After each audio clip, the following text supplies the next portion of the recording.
Muy buenas tardes para todos los administradores, contadores, revisores fiscales, miembros del consejo, al igual que para todos los propietarios que se unen cada vez más al programa Pregúntele al experto. Bueno, hoy con un programa muy especial, con un gran invitado, el abogado Rodolfo Tamayo Neira, que al día de hoy es el presidente de Andevi.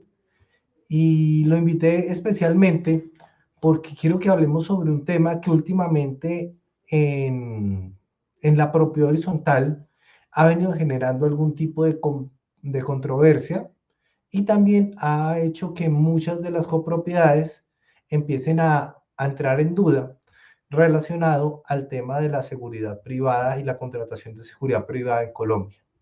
Titulamos el tema hoy, Empresas de seguridad versus conserjería en propiedad horizontal. Eh, ¿Cuál es el marco legal que sostiene este aspecto de contratación? ¿Cuáles son los riesgos y cuáles son los beneficios?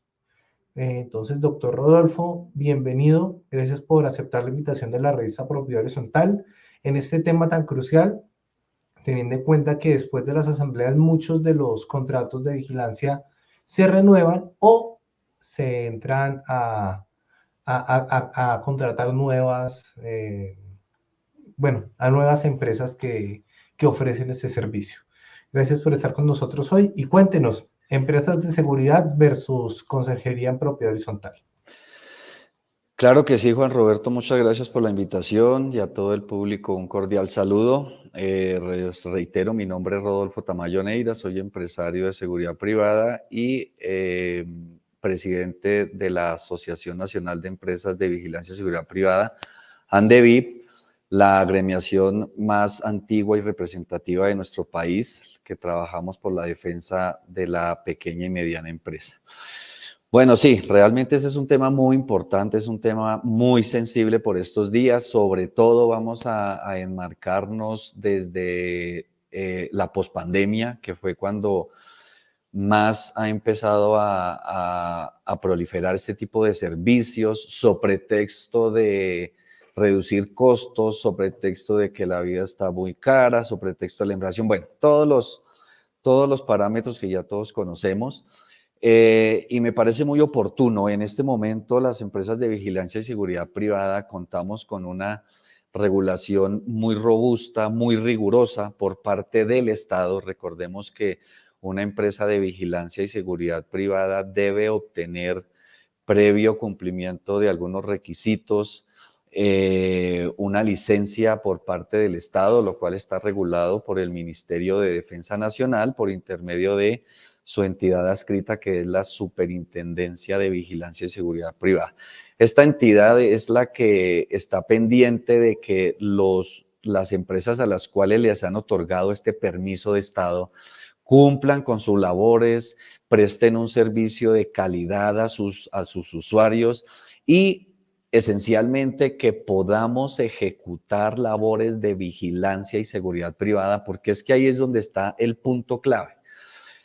Y me refiero nuevamente a la pospandemia, el golpe económico, el golpe financiero que recibieron muchas empresas, sobre todo se ha venido notando en el sector residencial, porque pues obviamente en el sector donde habitamos todos se maneja una cuota de administración, todos queremos que no, por pura naturaleza todos queremos que nunca nos suba la cuota de administración y pues hemos tenido realmente después de esto un premio económico, que es donde han venido surgiendo este tipo de empresas denominadas de conserjería y porterías, las cuales han querido actuar como empresas de vigilancia y seguridad privada sin tener las autorizaciones, sin tener la capacitación, sin contar con los parámetros mínimos para prestar ese servicio en Colombia.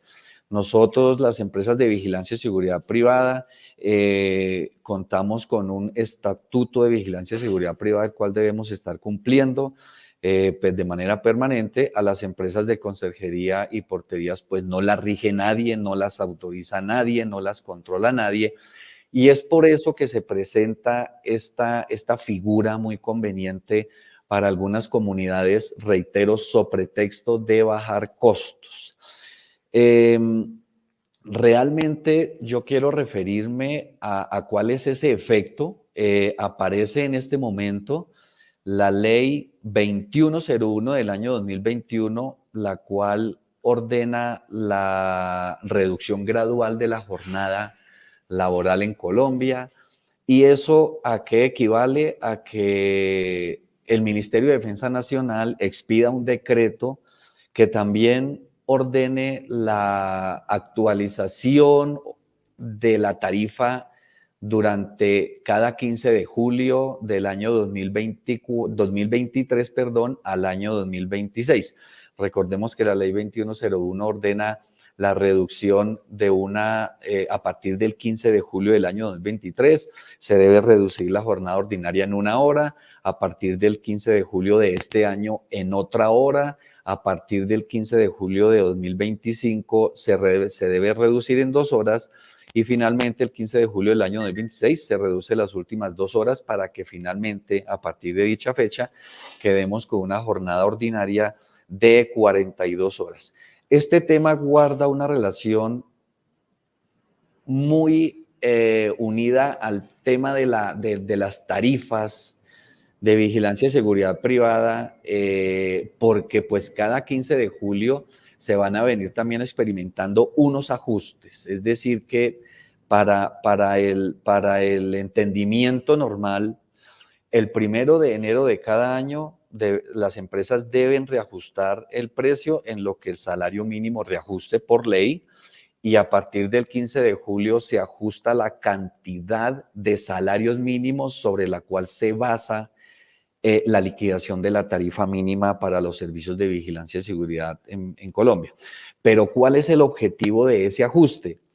La regulación de tarifas en el servicio de vigilancia y seguridad privada persigue principalmente que el empresario cobre el valor mínimo que debe cobrar para que de igual forma le garantice a los vigilantes, a los trabajadores, un salario legal, un salario justo como lo ordena la legislación laboral. De manera simultánea, cada 15 de julio, por lo menos para el presente año, la tarifa de vigilancia y seguridad privada se va a incrementar más o menos en el 0.9%. Realmente es un incremento bajo a comparación del año pasado. El 15 de julio del año entrante también va a incrementarse casi que en el 0.8 y en el 2026 el reajuste va a ser mínimo. Pero ¿qué sucede? Las empresas de vigilancia sí deben incrementar su carga laboral para dar cumplimiento a esa reducción de jornada. Recordemos que la jornada laboral en Colombia tendría 2 efectos, hay que mirarlo desde 2 escenarios. El primero es cuando el trabajador labora menos tiempo. Con esta reducción de jornada, el trabajador, pongamos el caso de un personal de secretarias, laboran menos tiempo, pero deben seguir devengando el mismo salario, es decir, no deben sufrir disminución salarial. Y para el caso del personal de vigilancia, que hacemos turnos rotativos, el trabajador debe seguir por ahora laborando el mismo tiempo, por consiguiente el salario se debe incrementar, porque esa reducción de jornada laboral se le convierte en un mayor valor del trabajo suplementario y de horas extras, porque la jornada ordinaria disminuye un poco. Ese es el efecto que debe tener.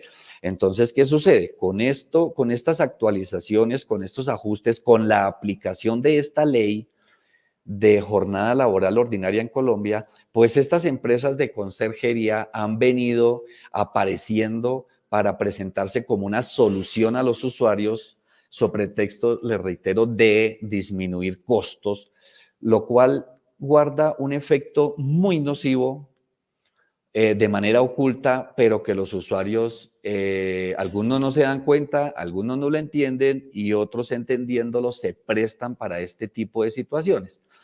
Voy a mencionar que muchos usuarios tienen el errado convencimiento que las empresas de vigilancia deben pagarle un salario superior a sus vigilantes por el hecho de ser vigilantes, lo cual es completamente errado.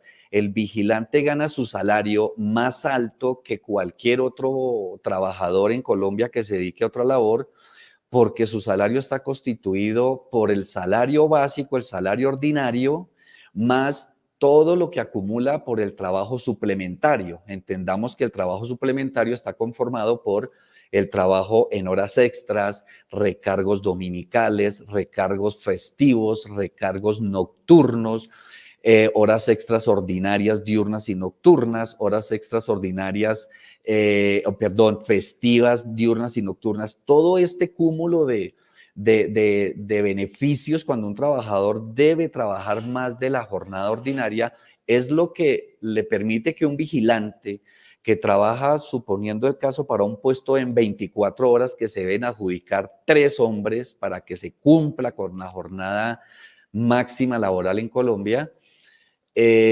pues en un mes con festivos debería estar ganando más o menos 2.150.000, 2.200.000 pesos.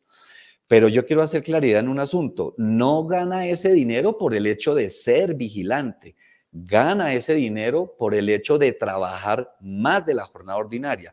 ¿Eso qué quiere decir? ¿Ya dónde quiero llegar? Que esas empresas de conserjería y porteros ponen a trabajar a sus trabajadores en los mismos turnos que trabajan los vigilantes, pero el salario es muy inferior, lo cual les permite vender a unos costos mucho más baratos, y ahí es cuando aparecen con la ficción de que le ayudan al usuario a reducir costos. Eso es completamente falso, y lo que estamos encontrándonos es frente a una situación de vulneración frontal y descarada de los derechos de los trabajadores, porque si bien es cierto, la necesidad lleva a los trabajadores a tomar el empleo que en su momento tengan, pero pues claramente están trabajando las mismas jornadas que un vigilante, pero les dan un valor muy inferior, reitero, vulnerando los derechos laborales. Esa es una de las figuras que por medio de las cuales las empresas de conserjería y portería venden más barato. No hay otra explicación, no hay otro camino, y aquel que contrate empresa de consultoría versus empresa de vigilancia, pues indudablemente se está prestando para vulnerar los derechos de los trabajadores, que en este caso no se llamarían vigilantes, porque claramente no tienen esa categorización dada la ley. ¿Qué diferencia a una empresa de vigilancia de una empresa de conserjería? La empresa de vigilancia cuenta con regulación estatal, es decir, tiene que estar vigilando sus procesos, tiene que estar vigilando a su personal para que presten un servicio de calidad. Claro que se presentan errores, claro que se presentan situaciones, pero precisamente para eso está el ente regulador, ¿sí? Al cual las empresas de vigilancia deben rendir cuentas, deben atender los requerimientos. Reitero, las empresas de conserjería no las controla ni las regula absolutamente nadie. Las empresas de vigilancia deben cumplir con la normatividad laboral vigente. Las empresas de conserjería tienen 2 caminos para poder disminuir el costo de tal forma que con respecto a la tarifa de una empresa de vigilancia cobren hasta un 40% menos. Es que son unas cifras increíbles, pero claramente la vulneración de derecho laboral, y yo reitero. Las empresas de vigilancia se han preocupado por contar con unas instalaciones idóneas, con equipos humanos que puedan respaldar el servicio que ofrecen por medio de sus vigilantes de los puestos. Las empresas de conserjería pues no se pueden dar ese lujo, digámoslo así, porque obviamente las tarifas son tan bajas que si al caso tienen una persona que vaya a hacer visitas durante el día, pero pues obviamente no les alcanza la plata para tener una infraestructura más robusta como sí la tienen las empresas de vigilancia. Las empresas de vigilancia se han venido preocupando por contar con infraestructuras tecnológicas actualizadas, herramientas de apoyo también para respaldar ese servicio que el cliente está recibiendo por parte de los vigilantes. Las empresas de conserjería no conocen esas herramientas porque pues obviamente ni es la labor, nadie se los exige, no hay un mercado que les exija evolución porque todo va por el menor precio y pues tampoco tendrían recursos para invertir en este tipo de herramientas muy convenientes hoy día. Las empresas de vigilancia de igual forma cuentan con plataformas especializadas para conocer los antecedentes judiciales del personal que contratan. Es por eso que las empresas de vigilancia conocen perfectamente las personas que designan a cada puesto. Entremos a mirar y a evaluar las empresas de conserjería cómo hacen, solamente podrán mirar en las bases básicas, ¿cierto? Pero pues no pueden darse esa oportunidad de hacer consultas profundas, de hacer consultas especializadas sobre las personas que contratan. Y pues tengamos presente que este tipo de empresas se prestan de una manera muy sencilla para la infiltración de cabezas de bandas delincuenciales y del crimen organizado. Fácilmente se pueden incrementar, como han salido en las noticias, cuando las empresas bajan la guardia en este tema, pues ese es el resultado. Las empresas de vigilancia cuentan con unas centrales de operaciones diseñadas precisamente para que funcionen 24 horas, haciendo uso del espectro radioeléctrico, haciendo uso de equipos de comunicaciones actualizados para que tengan una comunicación permanente con el personal que tiene los puestos de trabajo. Las empresas de consultoría, si al caso algunas, podrán darse el lujo de utilizar teléfonos celulares. El resto, pues, no podrán o les compran de esos equipos de baja gama, punto a punto, walkie-talkies, porque, pues, obviamente no les alcanza para hacer uso del espectro radioeléctrico y de igual forma, si piden la licencia, pues muy seguramente se la van a negar porque no tienen el fundamento para utilizarla y eso hay mucho control. Recordemos que solamente tener un puesto con celular, con teléfono celular, es un gran riesgo porque en caso de alguna catástrofe, sobre todo en Bogotá, que tenemos una amenaza permanente de terremoto desde hace muchos años, el primer sistema que colapsa es el sistema de telefonía celular. Si no cuentan con comunicación más avanzada, pues van a quedar incomunicados y yo vuelvo y pregunto, ¿cuál es el respaldo que le brindan a los clientes? Las empresas de vigilancia se preocupan por tener incentivos para que sus vigilantes tengan sentido de pertenencia, pues la rotación es inevitable, pero las empresas lo que tratan de controlar es que se incremente esa rotación, ahora pues pagando unos salarios ínfimos a los trabajadores, pues la rotación se dispara como se ve actualmente en este tipo de empresas de conserjería. De igual forma, y para ya terminar con estos beneficios que las empresas de vigilancia se han preocupado por tener, son plataformas especializadas para capacitar a su personal virtualmente.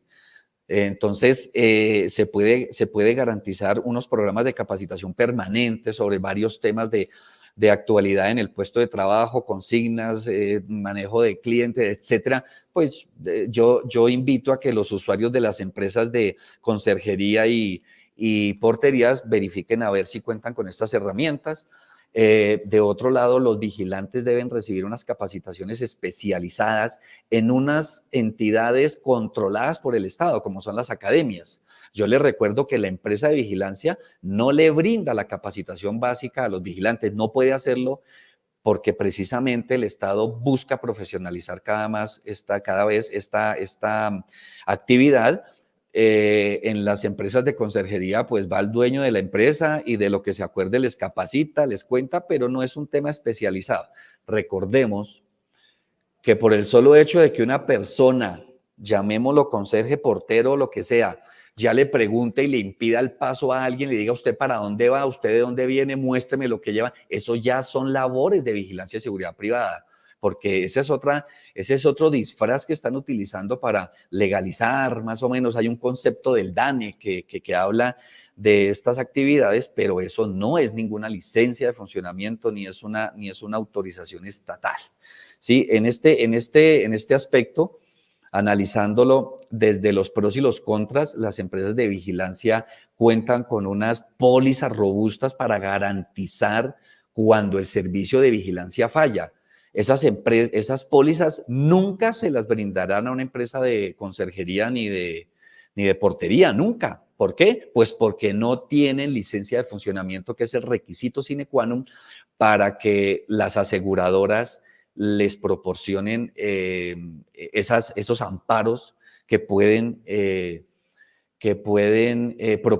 ofrecer a sus clientes como respaldo. Entonces, también es importante tener en cuenta esto.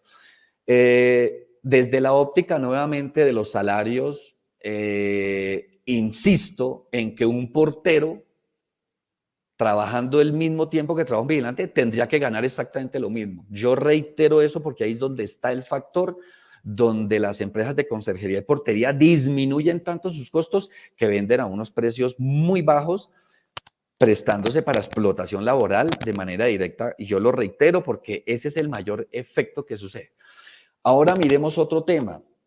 Hay una ley especialísima, que es la ley 1920 del año 2018, que autoriza de manera exclusiva a las empresas de vigilancia y seguridad privada para trabajar turnos de 12 horas. Eso quiere decir que los conserjes y los porteros no tienen autorización para hacer turnos de 12 horas, pero tenemos conocimiento que los ponen a hacer turnos de 12 horas. Eso es completamente ilegal. El usuario se presta para esos temas sin darse cuenta, y cuando llegan las verificaciones, las auditorías por parte de la supervigilancia, llegan las sanciones para las dos partes, aunque realmente aplaudimos como gremios que la supervigilancia se enfoque también en darle la oportunidad a esas empresas de conserjería que tienen ganas de trabajar en esta actividad, pues que se legalicen. Entonces, esa es la medida que la supervigilancia ha venido adoptando últimamente. Ya tienen la oportunidad para legalizarse, pero definitivamente no les permiten que sigan en ese estado de ilegalidad. Viene otro tema que también es muy importante mencionarlo, y es que nosotros, como empresas de vigilancia del país,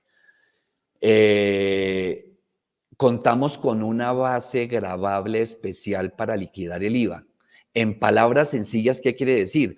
Que el IVA que cobra una empresa de vigilancia a su usuario es de tan solo el 1.9%, no del 19%.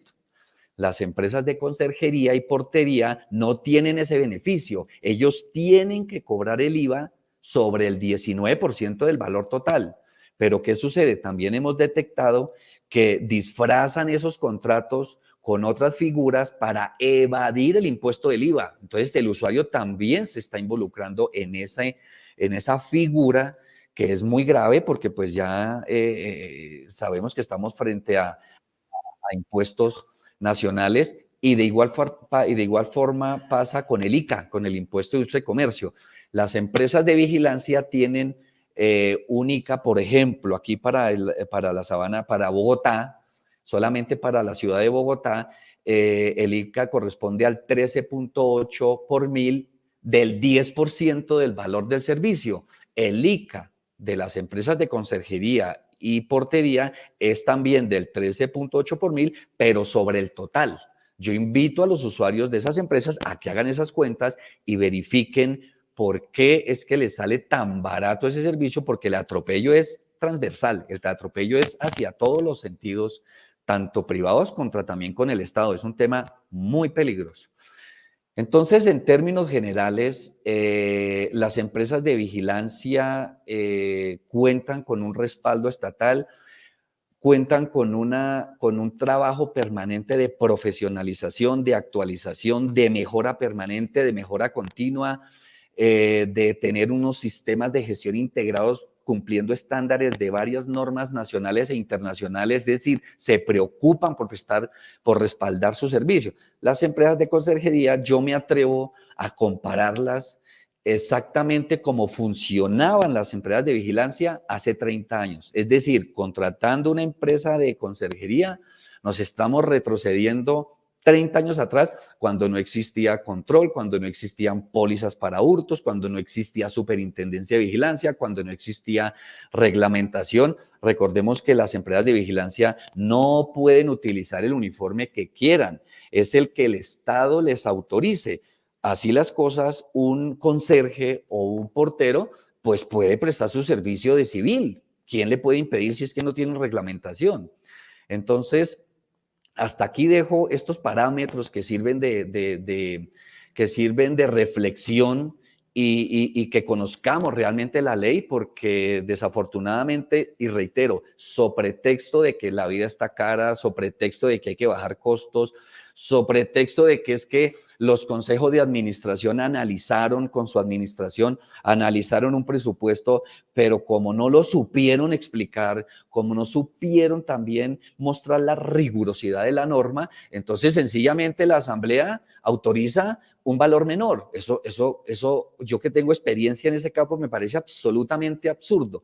Como cuando yo tengo que autorizar un gasto por 10 millones de pesos, obligo al Consejo de Administración a que consigan un gasto por 7 millones. Eso es absolutamente increíble que pase, pero el resultado son estas figuras de ilegalidad, porque pues también los consejos de administración no pueden manejarlo de otra forma. Entonces, pues hasta ahí es mi exposición sobre la parte normativa, sobre estos temas de pros y contras, y pues continuemos con la actividad con respecto a las preguntas. Perfecto, doctor Rodolfo. Entonces, mientras las personas van escribiendo en la parte derecha las preguntas, vamos a cumplir con un compromiso comercial y ya empezamos con las preguntas. Perfecto.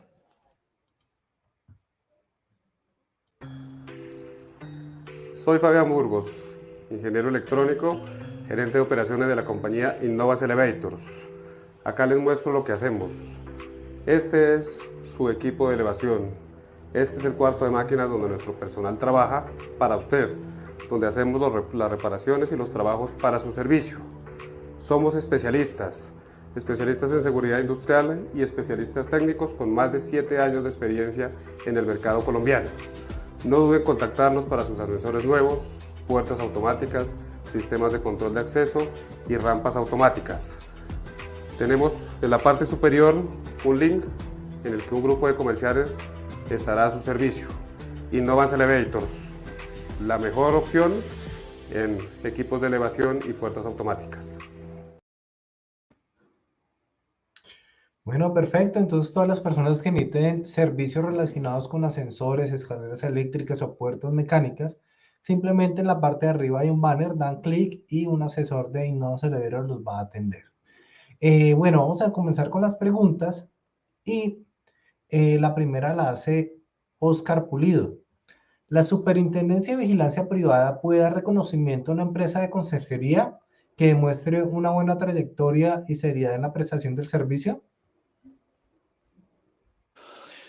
No, no señor, no funciona tan fácil definitivamente, y como lo mencioné, las empresas de conserjería que quieran superarse, digámoslo así, y convertirse y legalizar su servicio como empresa de vigilancia y seguridad privada, debe remitirse al Estatuto de Vigilancia y Seguridad Privada, debe remitirse a la sede electrónica de la página oficial de la superintendencia y cumplir con cada uno de esos requisitos. Para empezar el trámite, hay unos parámetros que deben cumplirse con respecto al capital social, para que también la empresa se constituya de manera robusta y pueda darle garantía a las obligaciones laborales que va a adquirir con sus trabajadores. Debe tener una sede, bueno, es decir, debe cumplir con una serie de requisitos, tanto materiales como documentales, pero no es tan fácil como que la superintendencia llegase a reconocer que la empresa es juiciosa, que lleva trayectoria. No funciona así. Perfecto. Continuamos con la pregunta de José Ignacio Cordón. Recibí un conjunto residencial. Me sorprendió la modalidad de contrato. No es vigilancia privada ni conserjería. Es orientador. Así se llama el servicio. ¿Esto es legal? Definitivamente, debemos tener claro que han venido apareciendo este tipo de empresas que les colocan diferentes nombres. Hagamos un símil como cuando un empresario quiere contratar a un trabajador evitándose tener las cargas propias de un contrato individual de trabajo. Entonces le coloca un contrato de servicios, le coloca un contrato de prestación de servicios, le coloca un contrato por... Es decir, se inventan varios nombres, pero pues la naturaleza jurídica es solamente una, ¿sí? Es por eso que las empresas de vigilancia y seguridad privada debemos ser solamente de responsabilidad limitada, ¿cierto? Las empresas, otro tipo de empresas como las conserjerías se constituyen como SAS, casi ninguna como SA, porque es otro tema societario diferente, pero definitivamente por más nombres que se inventen para bautizarlas, nunca van a ser empresas de vigilancia y la superintendencia no las va a autorizar, excepto que cumplan los requisitos, ¿verdad? Perfecto, doctor. La siguiente pregunta la hace Yurlami Dixon. Buenas tardes, gracias por compartir su conocimiento. ¿Dónde puedo encontrar las funciones inherentes al cargo de vigilancia o guardas de seguridad? Claro que sí. La página de la Superintendencia de Vigilancia cuenta con una sección que es denominada de datos abiertos y entre varias cifras estadísticas que nos muestran y controles, hay una cápita especial en donde están unos parámetros, unos protocolos, perdón, así se llaman técnicamente. Y para el sector residencial, la superintendencia se detuvo un buen tiempo para diseñar esos protocolos. Esa es la carta de navegación que cualquier empresa de vigilancia debe seguir para poder prestar servicios de calidad en el sector residencial, aparte de las consignas específicas y generales que pactan prestadores y usuarios. Esos protocolos son de obligatorio cumplimiento para las empresas de vigilancia. Perfecto.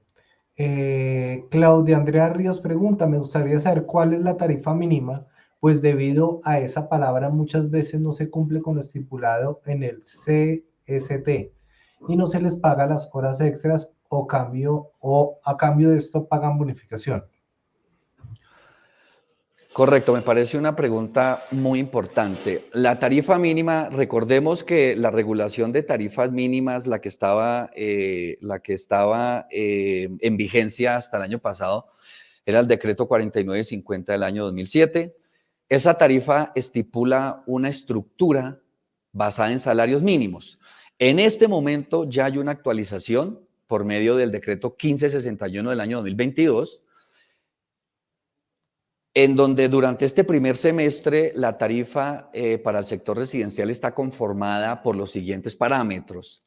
9.06 veces el salario mínimo legal mensual vigente, es decir, 9.06 por 1.300.000, que es el salario mínimo.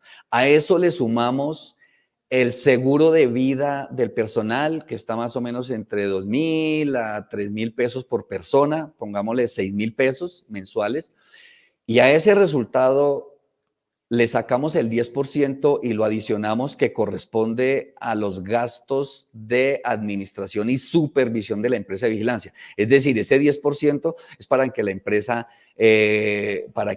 cubra sus gastos de su sede, de su planta de personal administrativo, de sus supervisores, de sus coordinadores, de sus radiooperadores que funcionan en el centro de operaciones 24 horas, ese 10%. Eso nos da el valor de la tarifa. A ese valor le sacamos el 10% y a ese 10% le sacamos el 19% y ese es el IVA, ¿sí? Entonces, por eso yo les decía en la exposición que el IVA es de tan solo el 1.9% sobre el valor total. Esa base. Ahora, ¿qué sucede? Esa tarifa fue diseñada para que precisamente el empresario le pague lo que es de ley, lo que el Código Sustantivo del Trabajo exige para el trabajador. Recordemos que la legislación laboral es solamente una en Colombia. No es que los vigilantes tengan una legislación laboral especial y los conserjes y los porteros tengan otra. No, es la misma. Por eso insisto que un portero tendría que ganar lo mismo que un vigilante. Y de esa forma las conserjerías y porterías no podrían vender a los precios que venden. Y esas figuras de bonificaciones, de pagos extraordinarios, eso por lo general lo que buscan es evadir que la base salarial quede completa para de igual forma bajar la base para el pago de seguridad social integral y el pago de las acreencias laborales como son las cesantías, intereses, primas y vacaciones. Todos esos juegos se prestan para poder bajar costos y poder vender barato. Perfecto. Claudia Andrea Ríos pregunta, ¿Es recomendable hacer contrato obra-labor en personal de vigilancia? Y aquí voy sobre el tema que he visto en muchas copropiedades pequeñas también, es que la misma copropiedad contrata a su vigilante. ¿Esto se puede hacer? Pues primero contestemos lo que hace Claudia, pero también contestar si la misma copropiedad puede contratar a su vigilante. Correcto. Claro que es viable. No voy a hablar primero de lo recomendable. Es viable que se firme un contrato por hora de labor. Recordemos que en la legislación laboral tenemos 3 tipos de contratos, que son el contrato individual de trabajo a término indefinido, el contrato individual de trabajo a término fijo, que puede ser inferior a 1 año o superior a 1 año sin que exceda de 3 años, y el contrato por hora o labor. Los 3 tienen la misma validez, no son ilegales, depende del concepto personal que sea más práctico o que sea más favorable, etcétera. Eso depende del punto de vista de cada uno, pero no es prohibido ninguno de esos. Y en cuanto a si es recomendable, pues pensemos en el incentivo que el tipo de contrato le proporciona al trabajador para que de igual forma él demuestre sentido de pertenencia con la compropiedad y compromiso, porque un contrato por hora o labor realmente, por lo general, le genera inestabilidad a los trabajadores y no les da tanto ímpetu para pues querer prestar un servicio con todo el ánimo. Entonces pues eso ya depende de cada empleador y de sus estrategias para incentivar a sus trabajadores. Con respecto a la pregunta, a la última pregunta, no, eso es completamente ilegal. Eso era una figura que utilizaban con anterioridad algunas copropiedades que contrataban sus propios vigilantes. Hoy en día está completamente prohibido porque recordemos que vigilante es solamente el funcionario que pertenece a una empresa de vigilancia y la empresa de vigilancia para prestar servicios como tal debe tener autorización por parte del Estado. Perfecto, doctor. Marixa Castro pregunta, buenas tardes, recomendaciones para contratar las empresas de seguridad que sean legales y cómo controlar las cargas de horarios para que la responsabilidad solidaria no llegue a la PH. Es correcto, mire, cuando el usuario tiene conciencia de por qué la tarifa mínima de ley se generó, le reitero y le recuerdo, la tarifa mínima de ley se generó para que el empresario le pague lo justo al trabajador. No para que le dé regalos a la copropiedad, no para que le dé reinversiones, no para que le dé valores agregados, porque recordemos que todo eso está taxativamente prohibido. Lo que pasa es que, bueno, es un tema de malas prácticas que sería bueno mirarlo en otra sesión, pero en este caso, ¿cuáles son los parámetros que un consejo de administración o una administración deben tener en cuenta? En primer lugar, que sea una empresa que tenga su licencia de funcionamiento vigente. ¿Dónde pueden verificar que esa licencia sea legal y que esté vigente? En la Superintendencia de Vigilancia pueden acercarse. En este momento se están presentando problemas con los medios de comunicación virtual con la superintendencia, están haciendo algunos cambios, pero la persona, para ir con absoluta certeza de qué es lo que va a contratar, puede ir a la superintendencia, puede pedir referencias a los usuarios vigentes que tenga esa empresa, puede averiguar. Yo siempre insisto y le doy un consejo a los usuarios. Mire, la mejor referencia es la que uno como usuario puede recibir de un vigilante. Entonces, si quieren contratar a una empresa, hablen con los vigilantes de esa empresa y ahí se acercan mucho a la realidad de esa empresa porque pues el vigilante es una persona sincera, ¿sí? Y tenemos también los medios de verificación que les estoy mencionando. En este momento, ¿cuál es la jornada máxima que puede trabajar un vigilante a la semana? Son 60 horas a la semana. Les recuerdo que en virtud de la ley 1920 del año 2018, los vigilantes pueden hacer turnos de 12 horas, por consiguiente no pueden exceder de 5 turnos a la semana. Controlen eso y controlan la legalidad de esas programaciones, porque ese es otro de los factores que utilizan las empresas para bajar costos. No utilizan en este momento para poder cumplir con un puesto 24 horas y cumplir con la normatividad vigente de que solamente trabajen 60 horas a la semana. deben adjudicarse 3 vigilantes fijos para ese puesto. No que un vigilante vaya a hacer turnos en otro lado, no, tienen que ser 3 fijos. Pero las empresas, algunas empresas utilizan no 3 hombres, sino menos hombres, 2.5 hombres, 2.3 hombres, pero pues claramente hay turnos semanales que exceden de 12 horas, es decir, hay vigilantes que utilizando esas parámetros de programación trabajan hasta 72 horas a la semana y los usuarios, por no entender el sistema, no se dan cuenta. Y muy importante ese tema de la solidaridad que habla nuestra oyente, porque pues los usuarios pueden ser solidarios por omisión de control. Perfecto. Olga Lucía Caro pregunta, ¿es obligación de la propiedad horizontal tener empresa de vigilancia? ¿En dónde se puede encontrar esta obligatoriedad? Bueno, yo vuelvo y reitero que la copropiedad que necesite tener a una persona que controle los parámetros de quién ingresa, quién sale, qué paquetes, venga para acá, usted quién es, muéstreme lo que lleva en la maleta, señor, ¿para dónde va? Que tenga que estar mirando un circuito cerrado de televisión. Indudablemente, si tienen esa necesidad, necesitan un vigilante.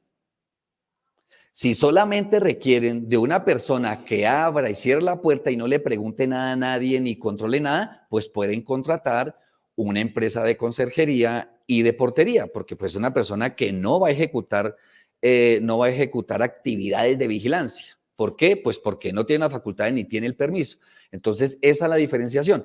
Identifiquen las necesidades de su copropiedad, ya sea un edificio, y con esta explicación pueden decidir qué necesitan. Si necesitan una persona como un mimo que no puede preguntar nada ni puede ejecutar actividades de seguridad, contraten un conserje y un portero para que abra y cierre una puerta. Y listo, no puede hacer más.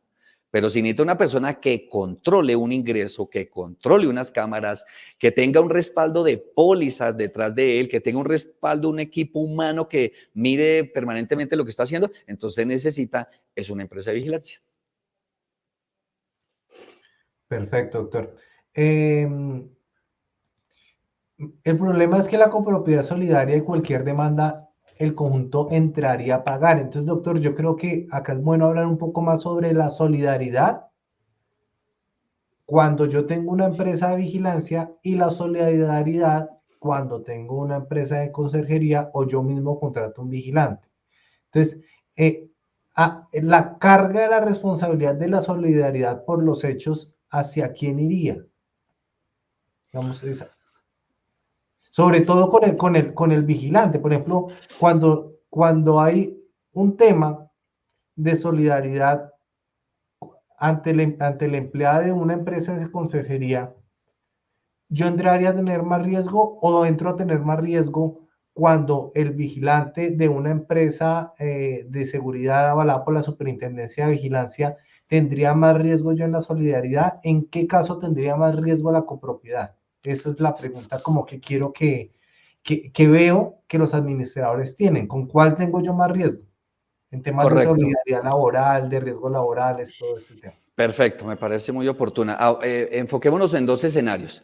Inicialmente, el tema de una responsabilidad de la empresa ante una novedad de hurto, supongamos por descuido del vigilante. Vamos a enfocarnos en ese escenario primero.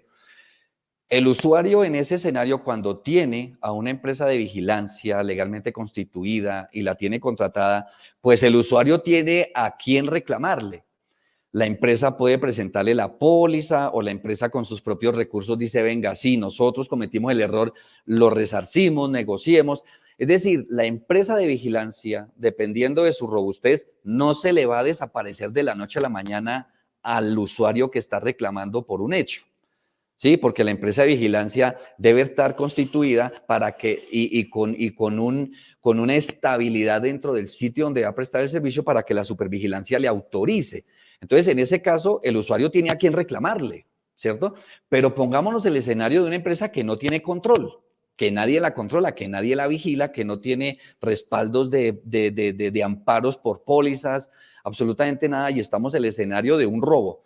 Pues la empresa va y le reclama al dueño de la empresa de portería, de conserjería o como la quieran llamar, y el usuario, el dueño de la empresa puede decir, uy, aquí está como grave el tema, entonces yo mejor me voy y me desaparezco y monto mi empresa en otro lado. ¿Por qué? Pues porque ellos no tienen ninguna estabilidad, ¿cierto? Porque nadie los controla precisamente por eso. Ellos no cuentan con pólizas, dependen, además, que el usuario en esos términos, bajo esa naturaleza, no tendría por qué reclamarle a la empresa de porteros y de conserjes, porque ya el usuario debió entender cuando los contrató que no es una empresa de vigilancia. Entonces yo, en caso de de un hurto, de alguna novedad, ¿yo a quién le reclamo?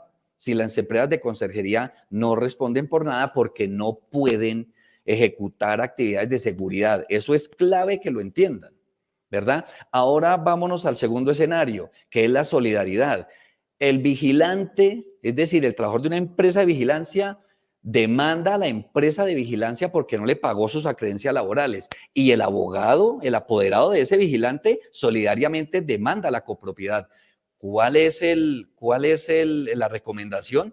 Pues que cuando constituyan el contrato inicial con la empresa de vigilancia, exija una póliza de cumplimiento de las obligaciones laborales, y ahí queda blindado el usuario, porque si la empresa no responde, llaman en garantía a la póliza y el usuario no tiene por qué verse afectado en ese aspecto. Ahora vámonos al escenario con el conserje o con el portero o como lo queramos llamar.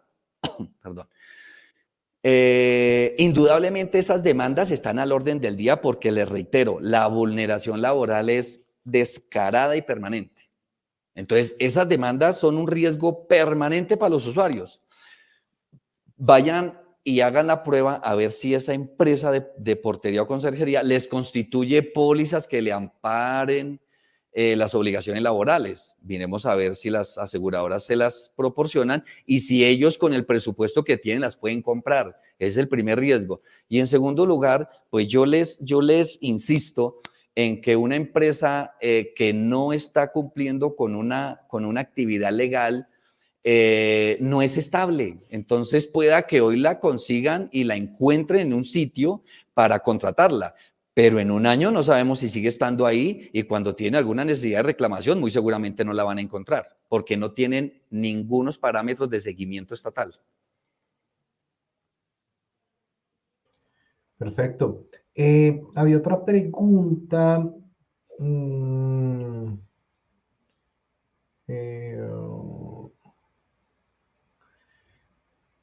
Había una pregunta que vi, pero se me perdió. Lo que decía, doctor, es lo siguiente. Lo que hablaba era que cuáles son esas pólizas a las cuales están obligadas las empresas de seguridad a mostrarle al contratista, que en este caso sería la propiedad horizontal. ¿Cuáles son las pólizas mínimas que le exige la ley a la empresa de vigilancia? Bueno, la ley, el Estatuto de Vigilancia y Seguridad Privada, y en este momento la Ley 1920 del año 2018, obligan a las empresas solamente a tener dos pólizas. La primera es una póliza de responsabilidad civil extracontractual, cuya cobertura no puede ser inferior a 400 salarios mínimos, pero esta póliza no ampara hurto, en ningún caso ampara hurto, solamente ampara los daños que puedan ocasionarse por el mal manejo de armas de fuego, por el manejo indebido de caninos o cualquier otro medio que haya autorizado la superintendencia para la prestación de servicio, ¿cierto? Y la otra póliza obligatoria en este momento es la póliza para el seguro colectivo de vida de los vigilantes, que apareció a partir del año 2018 con la póliza, con la ley del vigilante, y empezó su ejecución desde el año 2021, creo.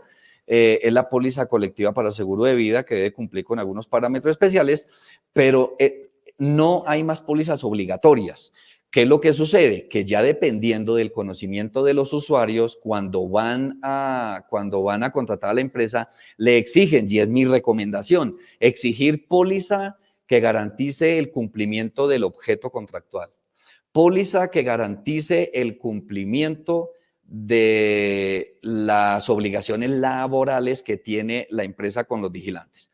Póliza, alguna póliza de responsabilidad civil, ya sea general que tenga la empresa o individual que exijan para la constitución del contrato, para la firma, para la suscripción, perdón, del contrato, que puede ser una póliza que ampare hurto exclusivamente para la copropiedad, ¿cierto? Esas serían las pólizas que yo recomendaría exigir, pero no son, es decir, la ley no obliga a las empresas a presentar estas pólizas, solamente a tener las dos pólizas iniciales que les mencioné. Perfecto, doctor. Entonces, pues hay un sinfín de preguntas, hay un sinfín de dudas que tenemos en el chat, hay un debate en el mismo chat que después revisaremos porque hay muchas dudas. Igual, doctor Rodolfo, agradecerle mucho por haber aceptado la invitación sobre este tema. Es una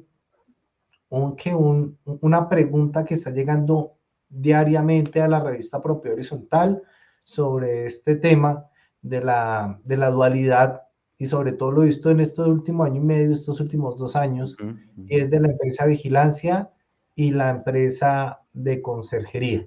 Entonces, yo sé que va a ser para varios programas este tema. Hoy abrimos este tema para la opinión pública. Gracias por haber aceptado la invitación y